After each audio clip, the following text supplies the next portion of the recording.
News 18 ಡಿಜಿಟಲ್ಗೆ ಸ್ವಾಗತ. ನಾನು ವಿನಾಯಕ ದೊಡ್ಡರನಾಳ್. ಚಿತ್ರದುರ್ಗ ಜಿಲ್ಲೆಯಲ್ಲಿ ಕಾಂತಾರ ಸಿನಿಮಾದ ಕಥೆಯನ್ನು ಹೋಲುವಂತೆ 60 ವರ್ಷಗಳ ಬಳಿಕ ಒಂದು ದೇವರ ಆಭರಣದ ಪೆಟ್ಟಿಗೆ ಪತ್ತೆಯಾಗಿದೆ. ಇದು ಇಡೀ ಊರನ್ನೇ ಬೆಚ್ಚಿ ಬೀಳಿಸುವಂತಹ ಘಟನೆಗೆ ಸಾಕ್ಷಿಯಾಗಿದೆ.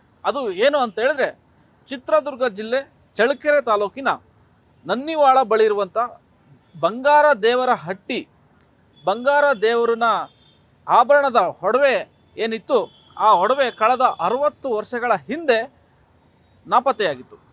ಪ್ರತಿ ವರ್ಷ ಬಂಗಾರ ದೇವರ ಜಾತ್ರೆಯ ದಿನ ಆ ಆಭರಣವನ್ನು ಅಲಂಕಾರ ಮಾಡಿ ಆ ಉತ್ಸವವನ್ನು ಮಾಡಿದ ಬಳಿಕ ಪೆಟ್ಟಿಗೆಯಲ್ಲಿ ಆಭರಣವನ್ನು ಇಟ್ಟು ಒಂದು ಹೂಳುವಂಥ ಪದ್ಧತಿ ಅವತ್ತಿನ ಕಾಲದಲ್ಲಿ ಇತ್ತು ಅನ್ನುವಂಥದ್ದು ಈಗ ಜನರು ಹೇಳುವಂಥ ಮಾತು. ಆದರೆ ಅವತ್ತು ಬಂಗಾರ ದೇವರ ಪೂಜಾರಿಯ ಮೇಲೆ ಆ ಒಡವೆಗಳು ಕಳ್ಳತನದ ಆರೋಪ ಕೇಳಿ ಬಂದಿತ್ತು. ಆ ಕಾರಣದಿಂದಾಗಿಯೇ ಆ ಪೂಜಾರಿಯ ಕುಟುಂಬವನ್ನು ಅವತ್ತು ಇಡೀ ಭಕ್ತರು ಪಂಚಾಯಿತಿಯನ್ನು ಮಾಡಿ ಆ ಪೂಜಾರಿಯನ್ನು ಬಹಿಷ್ಕರಿಸುವಂಥ ಕೆಲಸ ಮಾಡಿದರು. ಅದು ಅವತ್ತಿಗೆ ಒಂದು ಅಮಾನವೀಯ ಘಟನೆ, ನಿಜಕ್ಕೂ ಕೂಡ ಸಮಾಜ ತಲೆತಗ್ಗಿಸುವಂಥ ಘಟನೆಯಾಗಿತ್ತು. ಇವತ್ತು 60 ವರ್ಷಗಳ ಬಳಿಕ ಅದು ಸುಳ್ಳು ಅನ್ನುವಂತಹ ಸಾಕ್ಷೀಕರಿಸುವಂಥ ಘಟನೆ ಈಗ ಚಿತ್ರದುರ್ಗದ ಜಿಲ್ಲೆಯಲ್ಲಿ ನಡೆದಿರ್ತಕ್ಕಂಥದ್ದು. ಏನು ಬಂಗಾರ ದೇವರ ಆಭರಣ ಇತ್ತು, ಆ ಆಭರಣದ ಪೆಟ್ಟಿಗೆ ಹೊಸ ದೇವಸ್ಥಾನವನ್ನು ಕಟ್ಟಲಿಕ್ಕೆ ಬುನಾದಿ ಹಾಕುವಂಥ ಸಂದರ್ಭದಲ್ಲಿ ಆ ಒಳಗಡೆ ಇದ್ದಂಥ ಬಂಗಾರದ ಆಭರಣವನ್ನು ಹೊಂದಿರತಕ್ಕಂಥ ತಿಜೋರಿ ಏನಿತ್ತು ಅದು ಹೊರಗಡೆ ಬಂದಿರತಕ್ಕಂಥದ್ದು. ಇದನ್ನು ತೆಗೆದು ನೋಡಿದಾಗ ಏನು ಬಂಗಾರ ದೇವರಿಗೆ ಹಾಕುತ್ತಿದ್ದಂಥ ಎಲ್ಲ ಆಭರಣವೂ ಕೂಡ ಅದರಲ್ಲಿ ಇತ್ತು, ಚಿನ್ನ ಬೆಳ್ಳಿ ಎಲ್ಲವೂ ಕೂಡ ಇತ್ತು. ಅದನ್ನು ಈಗ ಪಾಲಿಶ್ ಹಾಕಿಸಕ್ಕೆ ಕೊಟ್ಟಿದ್ದಾರೆ.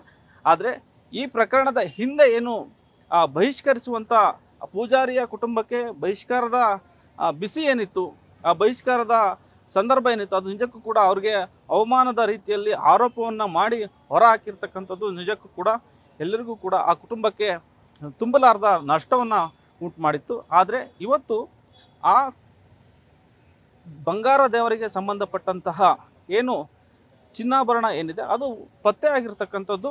ಇಡೀ ಆ ಬಂಗಾರ ದೇವರ ಭಕ್ತ ವೃಂದ ಇದೆ, ಆ ಭಕ್ತ ವೃಂದಕ್ಕೆ ಅಚ್ಚರಿಯ ರೀತಿ ಒಂದು ಸಂದರ್ಭ ಅಂತ ಹೇಳ್ಬೋದು. ಯಾಕೆಂತ ಹೇಳಿದ್ರೆ 6 ದಶಕಗಳ ಬಳಿಕ ಆ ದೇವರ ಬಂಗಾರದ ಒಡವೆಗಳ ಪೆಟ್ಟಿಗೆ ಇವತ್ತು ಪತ್ತೆಯಾಗಿರ್ತಕ್ಕಂಥದ್ದು. ಆ ಹಿಂದಿನ ಪೂಜಾರಿ ನಿಜಕ್ಕೂ ಕೂಡ ಕಳವು ಮಾಡಿರಲಿಲ್ಲವೇನೋ ಅನ್ನುವಂಥ ಸಂಗತಿ ಈಗ ಹೊರಗೆ ಬಂದಿರತಕ್ಕಂಥದ್ದು.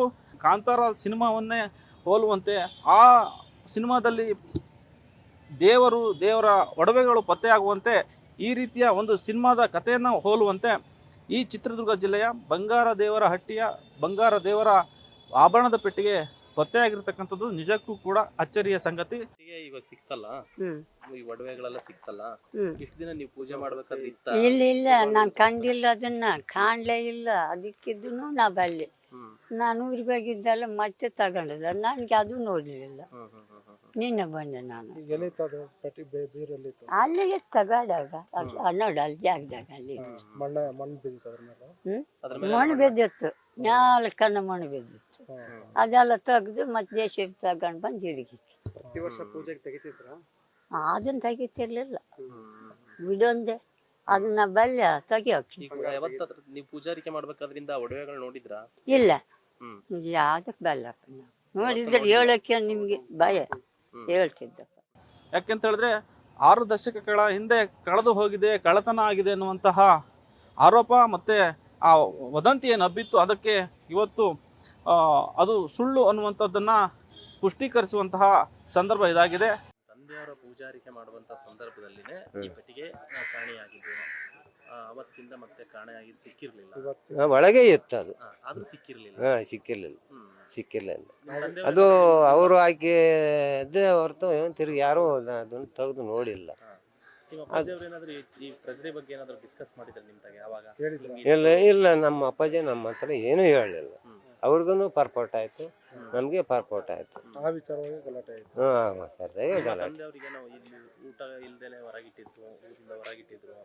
ಏನೋ ಬರ್ತಾವ, ಮತ್ತೆ ಊರಂದ್ಮೇಲೆ ಯಜಮಾನ್ರಂದ್ಮೇಲೆ ಇದ್ದೇ ಇರ್ತಾವ ಅವು ಮಾಮೂಲು. ಮತ್ತೆ ಒಬ್ರಿಗೊಬ್ರು ಹೆಚ್ಚು ಕಮ್ಮಿ ಆಗ್ತಾರೆ, ತಿರ್ಗಾ ಕಲಿತಾರೆ, ಮಾತಾಡ್ತಾರೆ, ತಿರ್ಗಿ ಸರಿ ಹೋಗ್ತಾರೆ. ಅಲ್ಲ ಅವತ್ತು ಏನಾಯ್ತು? ಈಗ ನೀವು ನಿಮ್ ತಂದೆ ಅಂದ್ರೆ ನೀವು ನೋಡಿದ್ರಿ, ಏನಾಯ್ತು ಅಜ್ಜ?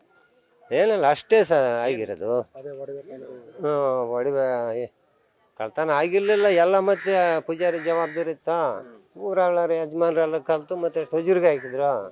ಟೊಜುರ್ಗೆ ಹಾಕಿ ಮತ್ತೆ ಅರ್ಧ ಸಿಕ್ತು, ಅರ್ಧ ಮತ್ತೆ ಒಳಗೆ ಇತ್ತಲ್ಲ, ಅದು ಒಳಗಿರೋದೇ ಮತ್ತೆ ಈಗ ಸಿಕ್ಕಿರೋದು. ಬಂಗಾರ ದೇವರ ಆಭರಣ ಏನಿದೆ, ಆ ಆಭರಣ ನಿಜಕ್ಕೂ ಆ ಮಹಿಮೆಯಿಂದ ಹೊರಗೆ ಬಂತು, ಅಥವಾ ಆಗ ಏನು ಜಾತ್ರೆಯ ಬಳಿಕ ಭೂಮಿಯಲ್ಲಿ ಹೂತಾಕ್ತಿದ್ರು, ಅದಾದ ನಂತರ ಆ ಪೂಜಾರಿ ಆ ಜಾಗವನ್ನು ಮರ್ತಿದ್ದ ಅನ್ನುವಂಥ ಮಾಹಿತಿಯನ್ನು ಇತ್ತು. ಆ ಮರ್ತಿದ್ದಂಥ ಜಾಗ ಅಂದರೆ ಬಂಗಾರದ ಪೆಟ್ಟಿ ಒಡವೆಯನ್ನು ಇರುವಂತಹ ಜಾಗವನ್ನು ಆ ಪೂಜಾರಿ ಅಂದರೆ ಆತನೇ ಮರೆತು ಮರೆಯಾಗಿದ್ದಂಥದ್ದು ಈಗ ದೇವಸ್ಥಾನದ ಬುನಾದಿ ಹಾಕುವಾಗ ಹೊತ್ತೆಯಾಗಿರ್ತಕ್ಕಂಥದ್ದು. 2-3 ದಿನಗಳಿಂದ ಚಳ್ಳಕೆರೆ ತಾಲೂಕಿನ ನನ್ನಿವಳ ಪ್ರದೇಶದಲ್ಲಿ ಮ್ಯಾಸಬೇಡ ಬುಡಕಟ್ಟು ಆರಾಧ್ಯ ದೈವ ಏನಿದೆ, ಬಂಗಾರ ದೇವರ ಹಟ್ಟಿ, ಈ ಪ್ರದೇಶದಲ್ಲಿ ಚಿನ್ನ ಸಿಕ್ಕಿದೆ, ಬಂಗಾರ ಸಿಕ್ಕಿದೆ ಅನ್ನೋ ಸುದ್ದಿಗಳು ಅಲ್ಲಿ ಇಲ್ಲಿ, ಬೆಳ್ಳಿ ಸಿಕ್ಕಿದೆ ಅನ್ನೋ ಸುದ್ದಿಗಳು ಅಲ್ಲಿ ಇಲ್ಲಿ ಹರಿದಾಡ್ತಾ ಇತ್ತು. ಇದರ ಬಗ್ಗೆ ಮೀಡಿಯಾದವರು ಅಲ್ಲಿ ಹೋಗಿ ಸ್ಥಳ ಪರಿಶೀಲನೆ ಮಾಡಿ ಅದರ ಕೂಲಂಕುಷ ಸತ್ಯಾಸತ್ಯತೆಯನ್ನು ಪರಿಶೀಲಿಸಿದಾಗ ಅವರ ಒಂದು ನೋಟ ಏನಿದೆ ಅಂತ ಹೇಳಿದ್ರೆ, ಏನಿರಬಹುದು ಅನ್ನೋ ಒಂದು ಇದಕ್ಕೆ ಏನು ಪ್ರಶ್ನಾ ಇದಕ್ಕೆ ಸಂಬಂಧಪಟ್ಟಂತೆ ನನ್ನ ಒಂದು ವೈಯಕ್ತಿಕ ಅಭಿಪ್ರಾಯ ಏನು ಅಂತ ಹೇಳಿದ್ರೆ, ಇವತ್ತಿಗೂ ಸಹ ಬಂಗಾರ ದೇವರ ಹಟ್ಟಿಯಲ್ಲಿ ಏನು ದೇವಸ್ಥಾನ ಇದೆ, ಬಂಗಾರ ದೇವರ ದೇವಸ್ಥಾನ, ಆ ದೇವಸ್ಥಾನದಲ್ಲಿರುವಂಥ ಪೆಟ್ಟಿಗೆ ದೇವರು ಬಂಗಾರದ ಹುಲಿಯ ಶಿಲ್ಪವನ್ನು ಇಟ್ಟು ಪೂಜೆ ಮಾಡ್ತಾ ಇರುವಂತಹದ್ದು. ಈ ಪತ್ತೆಯ ಕಾರಣದಿಂದಾಗಿ ಈ ದೇವರ ಒಡವೆಗಳನ್ನು ಕದ್ದ ಆರೋಪವನ್ನು ಹೊತ್ತಿದ್ದಂತಹ ಪೂಜಾರಿಯ ಕುಟುಂಬಕ್ಕೆ ಇವತ್ತು ಸಾಮಾಜಿಕವಾಗಿ ಅವರ ಮೇಲಿದ್ದಂತಹ ಆರೋಪಗಳಿಗೆ ಇವತ್ತು ಮುಕ್ತಿ ಸಿಕ್ಕಿರ್ತಕ್ಕಂಥದ್ದು